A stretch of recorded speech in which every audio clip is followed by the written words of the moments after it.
Les grands titres de l'actualité, une présentation de Addict Remorquage et Transport et Mécanique, les spécialistes. Maintenant à Montmagny, c'est Addict, 234-34-61. Addict Remorquage et Transport, des professionnels qui peuvent vous aider dans une situation d'enlisement ou simple remorquage. Grâce à ses équipements de haute performance, Addict, c'est aussi le service de transport de tout genre et de mécanique. Maintenant à Montmagny, c'est Addict Remorquage et Transport au 234-3461.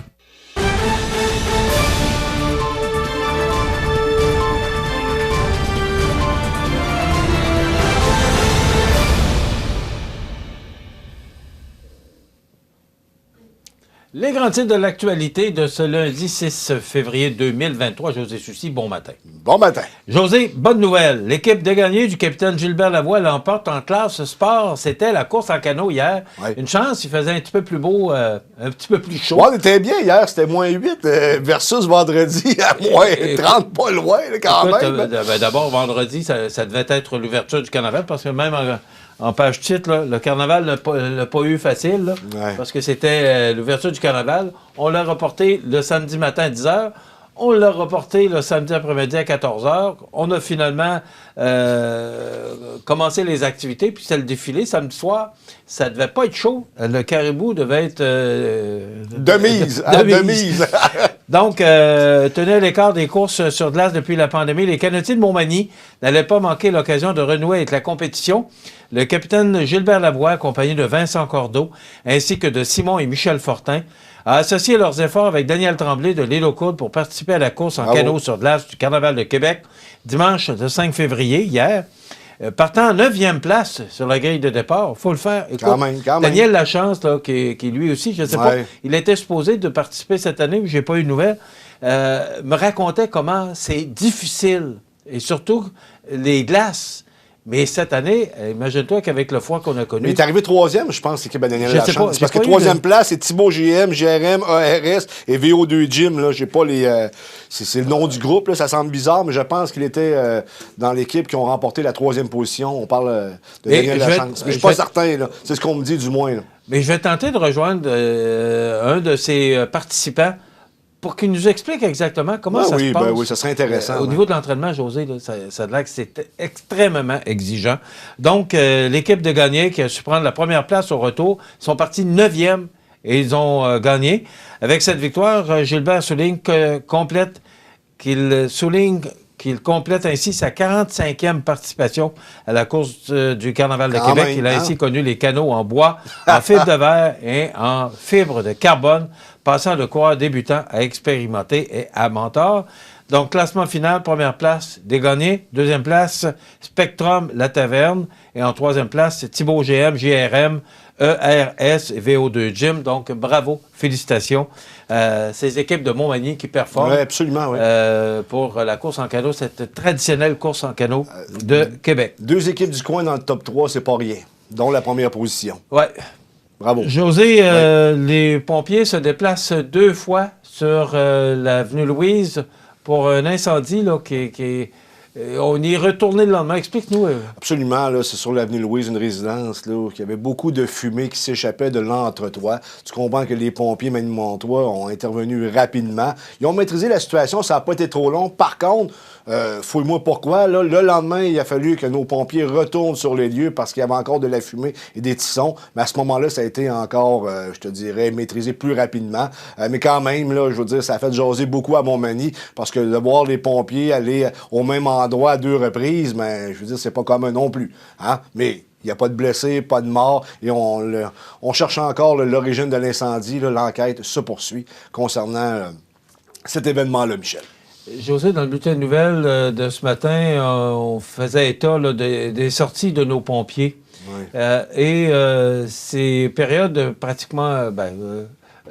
vendredi et samedi, là, c'est froid intense. Absolument. Là. C'est glacial à on a vu l'extérieur. des incendies à Québec parce qu'il y a plus d'incendies, parce que les gens chauffent plus. Il y a plus de chances il y a plus de chances de la sorte, qu'il arrive un incendie par ces temps froids, parce que les gens prennent toutes sortes de moyens, des fois qui ne sont pas toujours raies de l'eau, pour se réchauffer. Et tu vois les pompiers, là, les glaçons là, sur le casque. Là. Moi, je leur lève mon chapeau. C'est un métier...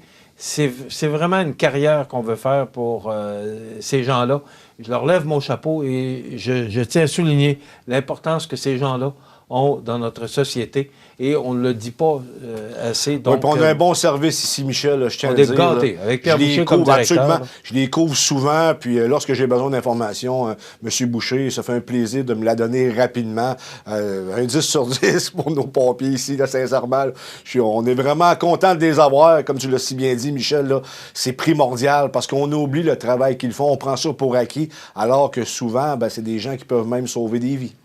Alors, j'ai parlé de Pierre Boucher, directeur, mais tout le service sécurité incendie, sécurité civile de la ville de Montmagny et partout au Québec et dans le monde entier, merci absolument, pour ces gens-là parce qu'ils sont tellement importants dans notre société. José, on a des problèmes avec la glace à Montmagny, à Lillet. Qu'est-ce qui se passe avec, avec nos refroidisseurs? C'est pas le même problème parce que Montmagny, à l'aréna de Montmagny, les activités ont été annulées samedi parce qu'il y a eu un bris du système de refroidissement. Mais moi, je pensais qu'il avait été changé, le système. Je pense, moi aussi. Mais visiblement, en tout cas, je pense que je vais me renseigner du côté de Félix Michaud pour en savoir davantage. Là. Mais toujours est-il que le lendemain, le tout a été réparé et les activités ont pu reprendre en soirée, là, notamment le patinage libre à l'aréna de Montmagny. Mais quand même, là, alors qu'on a été fermé l'année passée plus rapidement parce qu'on avait un bris, le bris revient, mais là, c'était temporaire. On a réussi à colmater la brèche ou à réparer tout simplement. Par contre, du côté de Lillet, ça brasse beaucoup. Tu sais qu'ils ont 3 aires de glace. Tu as un anneau, tu as une autre petite glace, c'était la glace là, communément appelée là, la patinoire pour jouer au hockey finalement. Et les autorités de la municipalité de Lillet avaient décidé de ne plus faire de glace parce qu'il y avait énormément de problèmes, semblerait-il, là, pour faire une glace sécuritaire. Et je ne sais pas pourquoi, là, on a pris la décision de ne pas en faire d'eau pour le reste de l'année. On s'entend que l'argumentaire était, mettons, discutable. Et j'en ai parlé, Matévan en a parlé. Et là, comme par hasard, il a fait froid en fin de semaine, ils ont fait la glace et là, la glace est prête. Et je peux te dire une chose, c'est que les gens de Lillet sont réellement contents. Et je pense que du côté du conseil de ville de Lillet, là, de la municipalité de Lillet, on savait qu'il y avait ce soir pas une rencontre, une séance du conseil et on s'attendait qu'il y ait beaucoup de citoyens qui aillent critiquer parce que, je veux dire, pas les décisions, mais les raisons invoquées pour ne pas faire de patinoire à Lillet, c'était un peu boiteux, alors que tous les villages limitrophes avaient leur propre patinoire puis il n'y avait aucun problème. Je veux dire, ça prend pas la tête à Papineau pour faire de la glace, ça prend du temps froid, une hausse, puis un petit peu d'expérience, alors qu'il y a des gens autour qui sont capables de faire des belles glaces. Alors, je pense qu'on s'est juste débrouillé dans le sens du monde du côté de la municipalité de Lillet, puis on a éteint le feu en faisant de la glace. C'est bizarre à dire, mais c'est ça. Je pense que c'était la décision à prendre, Michel, parce que, je veux dire, c'était comme un peu injustifiable, les raisons invoquées par la municipalité de Lillet pour ne pas continuer la glace pour la patinoire de hockey. Et on remercie le citoyen qui nous a, citoyen de Lillet qui nous a écrit justement là-dessus. On a fait le suivi, puis ça s'est réglé parce que, on parlait là, que les gens devaient se rendre au conseil municipal de Lillet ce soir. Le problème est réglé. Vous avez votre patinoire. Absolument. Et de là, l'importance de se servir de nos médias. Mais José, ce que je veux rajouter là-dessus, pas nécessairement à Lillet, là, mais, tu sais, je parlais avec Mme Caron la semaine passée, là, que les taxes augmentent à Cap-Saint-Ignace de 12,5 %. Les gens paient de plus en plus cher pour payer pour les taxes, pour les services. On est en droit d'avoir un service équivalent au prix qu'on paye. C'est la patinoire, tu sais. Ah ouais. Mais ça démontre à quel point les gens veulent avoir leurs activités chez eux. Puis, écoute, on paye. On est d'accord, on va payer, mais on veut avoir nos services. Et je pense que c'est une belle preuve là, à Lillet que les gens se sont levés et ont dit, écoute, voyons donc, on n'a pas notre patinoire. Tu regardes ailleurs, il y en a, pourquoi on n'aurait pas? C'est parce que c'est un microclimat à Lillet. Ça ne tenait pas la route, là, sincèrement. OK. José, je suis un peu surpris ce matin du sujet dont tu veux qu'on jase. Le sondage Abacus, que je ne connais pas, il y a bien d'autres sondages que je connais, celui-là, je ne le connais pas. On dit que les conservateurs ont 9 points en avance sur les libéraux. C'est probablement pour ça que je ne connais pas le sondeur, là, parce que c'est qui ce sondeur-là? Abacus, c'est un sondage qui vient du Canada anglais, sûrement. Là, c'est pas québécois. Ici, on le sait, c'est la firme Léger. Il y en a d'autres qui sont connus, mais Abacus, c'est pas en canadien, je pense. Là. Écoute, je t'emmènerai les détails demain, mais toujours est-il que c'est un vrai sondage, puis c'est pas un sondage bidon. C'est-à-dire que Le Devoir en a parlé ce matin, Jonathan Trudeau, à sa chronique au 98.5 avec Paul Arcand en a parlé. Et c'est une bonne nouvelle pour les conservateurs, mais une très mauvaise nouvelle pour Justin Trudeau, qui cumule 8 points de retard sur les conservateurs, et ça va pas très bien parce que les gens, il y a 75% de la population canadienne qui trouve que Justin Trudeau actuellement fait fausse route, parce que ce qui... Et je te dis, qui préoccupe énormément les Canadiens comme les Québécois, c'est le coût de la vie. On s'appauvrit à vitesse grand V, comme je le dis régulièrement, Michel. Et là, ça commence à se ressentir dans les sondages. Tout ça pour te dire que je pensais qu'il allait y avoir des élections cette année. Mais si le deal continue de fonctionner entre le NPD et les libéraux, avec le score qu'on a dans les sondages Abacus pour les libéraux, là, je pense pas qu'on se lance en élection. Demain, José, c'est la rencontre avec tous les premiers ministres du Québec là, pour les budgets en santé.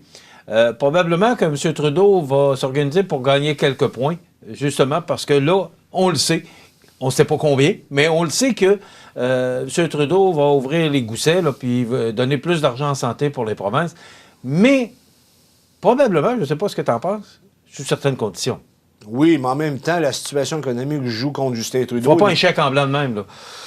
Écoute, je sais pas, parce que tu sais que les politiciens, ce qu'ils veulent, c'est se faire élire. Il y a des gens qui sont en politique pour les bonnes raisons. On peut en nommer quelques-uns, René Lévesque, Général de Gaulle, Jean Lesage, il y en a beaucoup. Mais il y en a d'autres, comme Justin Trudeau, on n'est pas certain de ses convictions. Et on connaît cette machine-là, la machine libérale au fédéral, et je pense qu'elle va tout faire pour se faire élire ou pour essayer de redorer son blason, parce que l'économie, là, maintenant, là, ça touche tout le monde, Michel, mais tout le monde. Tout le monde s'appauvrit, mis à part là, quelques grosses entreprises qui ont profité de... La situation économique, elle sort d'une pandémie. Ben oui, il y a beaucoup de circonstances. C'est pas juste de la faute à Trudeau. Ben non, je sais, mais en même temps, on a imprimé de l'argent, on a continué, on a embarqué dans les méthodes là, possiblement conseillées par la firme McKinsey. Le temps va nous le dire, parce que tu sais qu'actuellement, il y a une enquête parlementaire concernant les interventions de la firme McKinsey. Et tu sais que récemment, on n'a pas parlé, mais j'en ai parlé avec Marie-Ève vendredi, un contrat octroyé jusqu'en 2100 pour la firme McKinsey. Michel, c'est inexplicable, là. Je veux dire, dans 81 ans, je serai pas là, tu seras pas là, il n'y a personne qui nous écoute, qui va être encore là. Qu'est-ce qui justifie d'octroyer un contrat jusqu'en 2100? Il y a bien des choses qui se passent, mais tout ça pour te dire, Michel, je me répète, mais des élections fédérales, il y a de moins en moins de chances. Puis au Québec, là, les libéraux sont au coude à coude avec le Bloc québécois, les conservateurs à 22% environ. C'est plus difficile pour les conservateurs de percer la belle province, mais en même temps... Parce que t'as le Bloc québécois. Okay. Le Bloc québécois, ben oui, absolument. T'as le vote nationaliste qui change la donne complètement. Mais ça reste à suivre quand même, parce que si le NPD devait briser son entente avec le Parti libéral, et que, parce que tu sais, on est en circonstances minoritaires à Ottawa, ben ça serait pas impossible qu'on parte en élection. Mais tant aussi longtemps que cette alliance-là va se maintenir, et tant aussi longtemps, selon moi, que les libéraux vont être plus bas dans les sondages que les conservateurs, et de 9 points, mais ça va être difficile. Mais tu comprends maintenant pourquoi Justin Trudeau tente de changer la stratégie, de se représenter comme étant le nouveau capitaine Canada. C'est justement là pour tenter de reprendre la balle au bond, de reprendre le contrôle de l'agenda politique, mais ça va être extrêmement dur pour M. Trudeau. José, demain, on reçoit Mélanie Couillard, qui est directrice des ressources humaines au magasin Coop IGA Extra. Tu sais qu'il y a de nouveaux employés avec l'immigration qu'on accueille chez nous. On n'a pas le choix. Et c'est 3 bouchers.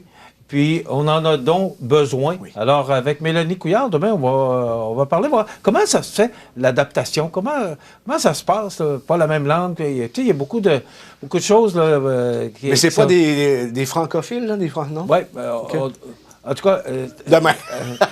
Entrevue très intéressante demain. Et on aura la chronique éducation. Voilà. J'ai déjà terminé. Passez une bonne journée demain.